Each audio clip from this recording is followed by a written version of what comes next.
Alright, this chapter 3 is video number 8, and in this video we're actually going to go back and take a look at what they call an exception handling. And basically what that means is it's possible for someone to type in data into your program that's not quite correct. For example, we could type in 37.5 and we could type in my name by accident. And when I click on display wage, the computer just doesn't know how to deal with that. It comes back and your system crashes. And it says here that, wait a second, when they typed in the pay into the text box and we tried to parse my name Ryan into a decimal, the computer just said, I can't do that. It doesn't make any sense whatsoever. So this is what they refer to as an exception handler. And we need to deal with these because it's very common that people make input errors. And we have to always think about what possible errors could be done in our program. This will help our quality assurance to make sure our program works with as few problems as possible.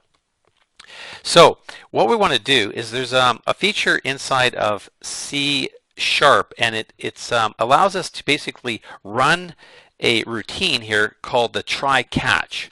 And how it works is if you type in the word try at the beginning of your program here, and I'm going to move down to the end here and type in a brace here. Everything inside here now, it's going to try to do this properly. If you entered in the correct data, it's going to work fine. But if it doesn't, if it catches an error, and that's really what the try catch does, is if it catches an error, and they use the term catch, and you can see how I'm typing in the syntax here, is it, there we go. So it's called the try catch block.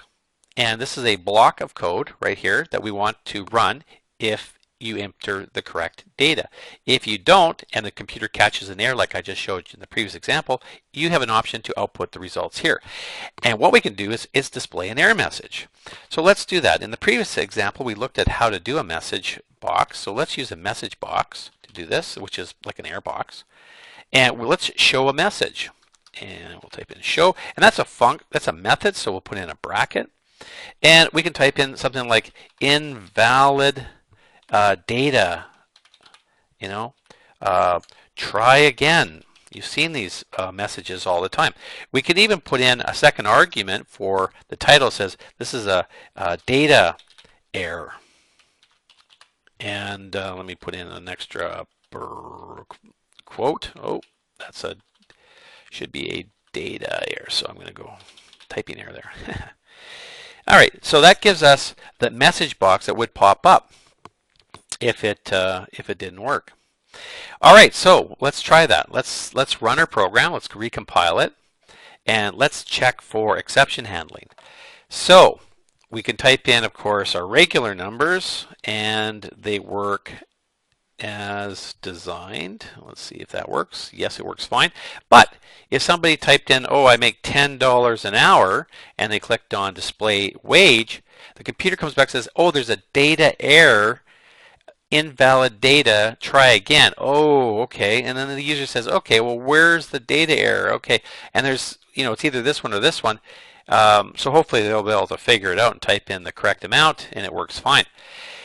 So that's how a try-catch block works, and it works quite well. But we can still help the user a little bit by telling them what we can clean out the error. We know if they made an error, we know that the text box is incorrect. So we can say, let's go back to the text box for hours,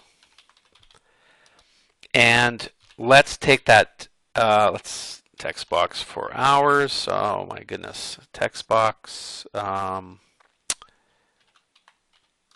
I'm going to start it all over again. Text box for hours. There we go. Dot text. There we go. And we can say, let's clean it out. And we can do that for the pay box as well. So what I'll do, since I'm running out of time here, is I'll pick this up in the next video, and then we'll get started with the number one as well.